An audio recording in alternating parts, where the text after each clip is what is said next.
Are you dreaming of a beautiful wedding but worried about the cost? Just to be clear, I am a wedding filmmaker and I chat with a lot of brides, of course. And that's one thing that I realized that all the couples trying to figure out is their budget and the cost of everything. Vendors can get expensive. If you're a couple that's trying to get the best experience for your wedding or just a quality wedding, you're gonna end up paying a good bit for that quality and for that professionalism from your vendors. And since I have a podcast, I talk to a lot of vendors that's in the wedding industry. I just recently had a venue manager on the podcast. If you haven't seen that, check that out. We give valuable tips for not only just vendors, but brides as well, to help them find or figure out their budgets or even figure out what all they need for their wedding day. So go check that podcast episode out. And it'll be in the description or somewhere on the screen. So in this video, I'm gonna share with you the top 5 affordable hacks to help save money on your special day. Number 1, opt for non-traditional venues. Think outside the box and just consider a unique location like parks, beaches, or even your own backyard. These alternatives can be just as charming and will save you a ton of money. I done shot weddings in their family's backyard and their wedding video turned out just as unique because it has that own personal style and unique look to it because where it took place. So it don't have to always be at a barn venue. Like down south, we have a lot of barn venues that couples like to use, and that's nothing wrong with that. I like filming at barn venues. Number 2, book your wedding during the off season or on weekdays. Most venues offer discount rates during these times, and you can still enjoy a magical celebration without breaking the bank. Going back to the podcast, I had the guest of that podcast, she was informing me that they do have deals for certain days, and that's something I didn't know. That I figured if it's a wedding venue, they're gonna only do weddings on a Saturday, but that wasn't the case.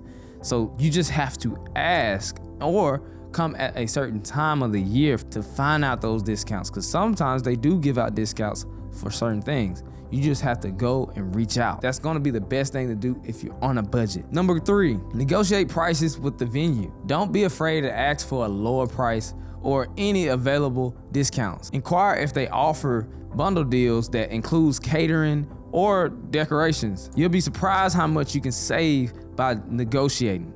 Because some venues, I realized that they already have a picked out caterer for their venue for every wedding. If you go to their website, they might have 1 or 2 or 3 caterers already picked out. And just that alone, it may be a little discount in there already, but always ask. They might be adding things that you don't need, and you might not need a caterer already. So asking about those certain services that they may have already to offer you that you probably don't need. Number 4, DIY decorations. Get creative and make your own centerpieces. I've been to weddings, of course, where they have fake flowers as the bouquets, and you know, that's what they wanted. You know, it's not all my brides, but I had a few brides where they say this alone have saved us a good chunk of change for our wedding. So they were saying they was able to book this type of vendor and spend a little extra on this type of vendor because they saved on the decorations of their wedding by doing it themselves. Of course, it's gonna be a little bit more time, but if you planning a wedding in a year advance, or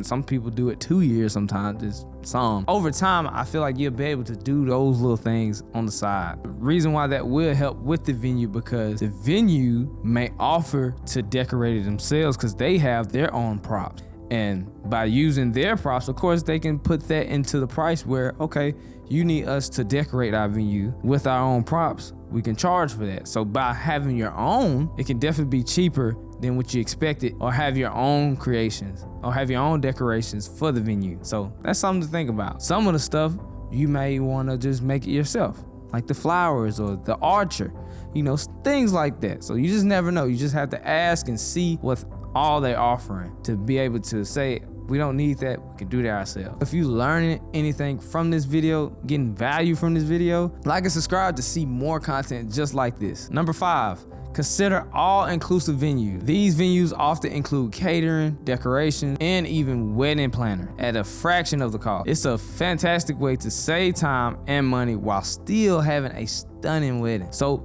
Having all those in a bundle, it might not be as expensive for some venues. That's when you just have to just see and shop around at different venues and see what all they offering and compare the prices. Just like buying a car. If you're going to get a car, you're gonna go not to just one lot, you're gonna go to different lots and see who's giving you the best deal for that one car you want. And that's basically what you're gonna be doing. If you're still trying to figure out how to plan a wedding and have an idea where to start, click on the video on the screen to see how you could plan a stress-free wedding. Thanks for watching our video, and don't forget to like and subscribe. See you when I see you.